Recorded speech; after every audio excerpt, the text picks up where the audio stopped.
नमस्कार. न्यूज आणि बरंच काही मध्ये आपलं सगळ्यांचं स्वागत आहे. महाराष्ट्रातील काही मोठ्या नेत्यांवरती आतापर्यंत दाऊद इब्राहिम सोबत संबंधांचे आरोप झालेले आहेत.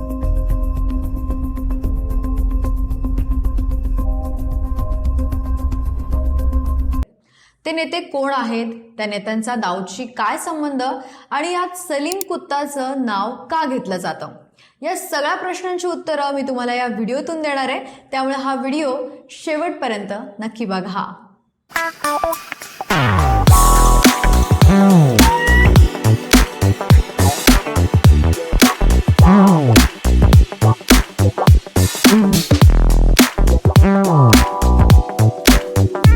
अंडरवर्ल्ड डॉन दाऊद इब्राहिमचं नाव पुन्हा एकदा चर्चेला जात आहे.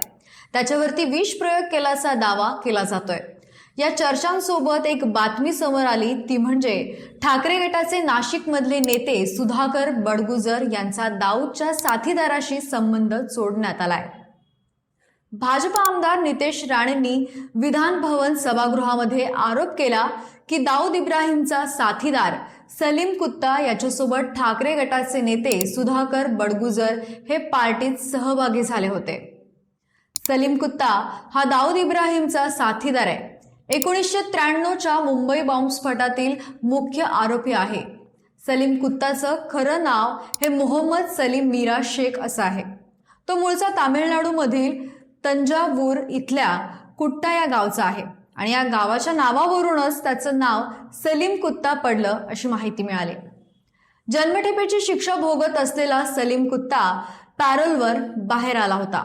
त्याचवेळी एका पार्टीमध्ये सलीम कुत्ता आणि सुधाकर बडगुजर एकत्र आले असा आरोप नितेश राणेंनी केलाय. या पार्टीचे फोटो आणि व्हिडिओ असलेला एक पेनड्राईव्ह नितेश राणेंनी विधानसभेमध्ये दाखल केलेला आहे आणि त्यानंतर कारवाई करण्याची मागणी देखील केली आहे.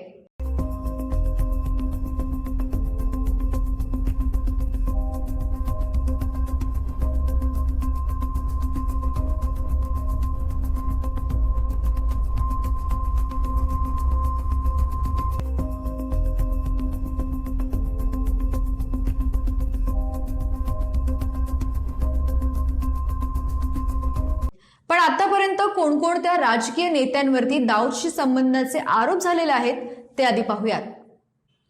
एकनाथ खडसे, पूर्वी भाजपमध्ये असलेले आणि आता राष्ट्रवादीत प्रवेश केलेले ज्येष्ठ नेते एकनाथ खडसे यांच्यावरही दाऊद इब्राहिमशी संबंधांचे आरोप झाले होते. दाऊदच्या कॉल लिस्टमध्ये 10 भारतीय नंबर होते.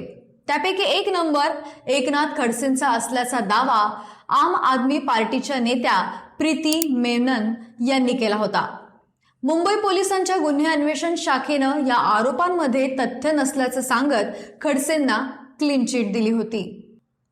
नवाब मलिक, राष्ट्रवादी काँग्रेसचे नेते आणि माजी मंत्री नवाब मलिक यांच्यावरती दाऊद इब्राहिमशी संबंधांचे आरोप करण्यात आले होते. यावरूनच भाजपनं त्यांना देशद्रोही असं म्हटलं होतं. आर्यन खान प्रकरणामध्ये एनसीबीच्या समीर वानखेडेंवरती नवाब मलिकांनी काही आरोप केले होते आणि मलिकांच्या आरोपांना उत्तर देताना तेव्हाचे विरोधी पक्ष नेते देवेंद्र फडणवीस यांनी नवाब मलिक यांचा दाऊद इब्राहिमशी संबंध असल्याचा आरोप केला होता आणि याच प्रकरणात नवाब मलिक यांना अटक झाली. पण काही महिने तुरुंगात राहिल्यानंतर ते आता जामिनावर बाहेर आलेत.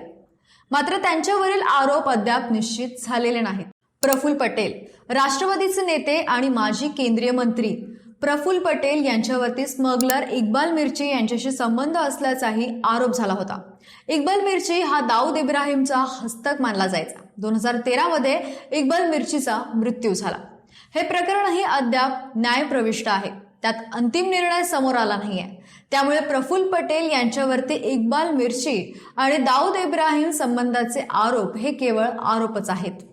आणि आता दाऊद इब्राहिमशी संबंध असल्याचे आरोप झालेले महाराष्ट्रातील सर्वात मोठे राजकीय नेते म्हणजे शरद पवार. दाऊदचा भाऊ नुरा याला एका पत्रकारानं मुलाखतीत प्रश्न विचारला होता की तुम्ही शरद पवार यांना ओळखता का. यावर उत्तर देताना नुरानं शरद पवार महाराष्ट्राचे मुख्यमंत्री होते, त्यांना कोण नाही ओळखत असं म्हटलं होतं. याच वाक्याच्या आधारे शरद पवार यांच्यावरती अनेकांनी आरोप केले. पण यातले कुठलेही आरोप कायद्याच्या कसोटीत बसले नाहीत आणि त्यामुळे शरद पवार यांच्यावरीलही आरोप हे केवळ आरोपच राहिले. बरं, तुम्हाला ही माहिती कशी वाटली आम्हाला कमेंट बॉक्समध्ये नक्की कळवा. व्हिडिओला लाईक करा, शेअर करा आणि जर तुम्ही या चॅनलवर नवीन असाल तर चॅनलला सबस्क्राईब करायला विसरू नका. धन्यवाद.